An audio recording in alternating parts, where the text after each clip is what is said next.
Breaking news this hour, the Ministry of Defence has confirmed that troops have been training at Heathrow and Gatwick airports in passport-checking roles. That is ahead of this month's border force strikes. The MOD has confirmed to Sky News that soldiers arrived at London's two main airports earlier this week.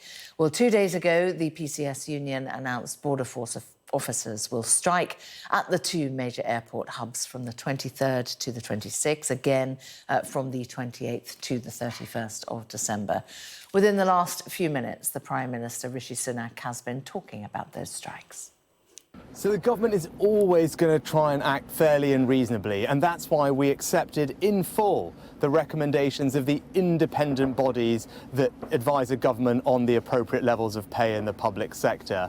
But what I'm not going to do is ask ordinary families up and down the country to pay an extra £1,000 a year to meet the pay demands of the union bosses. That wouldn't be right and it wouldn't be fair. But what I am going to do is ensure that I minimise the disruption to people's lives and make sure that we protect lives. And that's what we're working on right now with resilience and contingency plans, but also looking at tough new laws which will help us do that. But you're right, we're here at an RAF base today. I had the opportunity to say thank you to some of our armed forces personnel, because many of them are going to miss Christmas, to help us deal with the disruption from strikes, whether that's manning border posts or driving ambulances, and we all owe them an enormous debt of gratitude. OK, I mean, you mentioned there the new laws that you spoke about in Commons to, quote, protect the lives and livelihoods of the British public against strike action. What new laws, Prime Minister? Do you have any details or timings? No, we're looking at everything right now at pace, but my priority is going to be to protect lives and to minimise the disruption on people's lives. And so the government is trying its best to act reasonably. That's why we've accepted in full the recommendations of independent bodies who make the recommendations to the government about pay settlements in the public sector, and often those pay settlements have been higher than what many people in the private sector are receiving, but the government accepted them in full to be reasonable, to be fair. But it's right now that we also look to minimise the disruption on people's lives, and that's why we're looking at tough new laws. OK, you said you're looking at everything there. Well, what are we talking about? It was widely briefed to the press that you could be looking at emergency workers end up like the police being banned from strike action. Yes or no? Is that on the table? So I'm not going to get into the details now. We're looking at all options, but what I can say is my priority is to always be reasonable, and that's what we're going to continue to do, but also to make sure that we can protect lives and minimise the disruption to people's lives. That's my focus, and that's what we'll work on doing. Well, joining us now is our political correspondent, Rob Powell.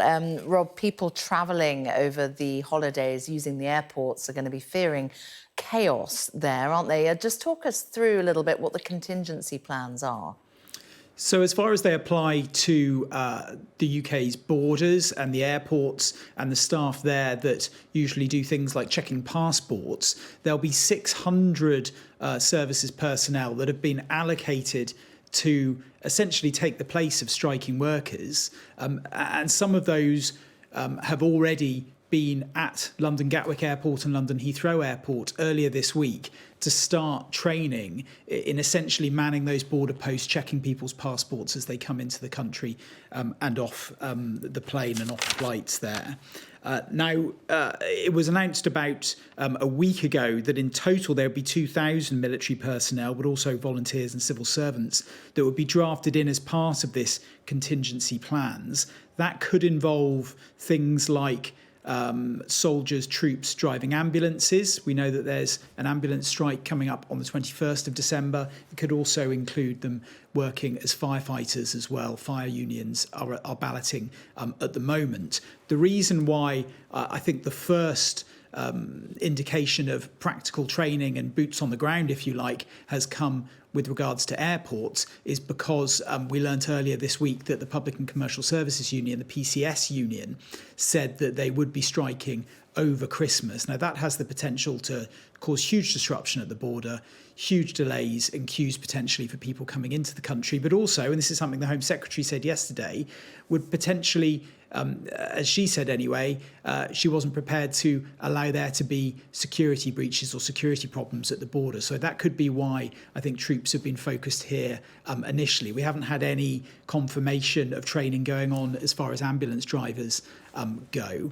It's not without its criticism, though. When this strike was announced at the border, among border staff, the PCS Union General Secretary actually wrote to the head of the armed forces, urging him to not allow military personnel to stand in for striking workers, to essentially ask him to withdraw them from this task. And there's others in the military community as well that have spoken about how this is potentially an uncomfortable position for troops to be put in. The former head of the Army, General Lord Dannett, told the Times newspaper this morning that it was unreasonable and potentially controversial to use the army to take the place of striking workers. Others say that, look, if you're going to use the army to step in when there are strikes like this, then essentially you need to get a bigger army if they are going to take on these tasks as well as their normal regular duties. I think what you heard in that clip from Rishi Sunak there, though, is the reason why these strikes are potentially going to go ahead in the weeks and months ahead. The government very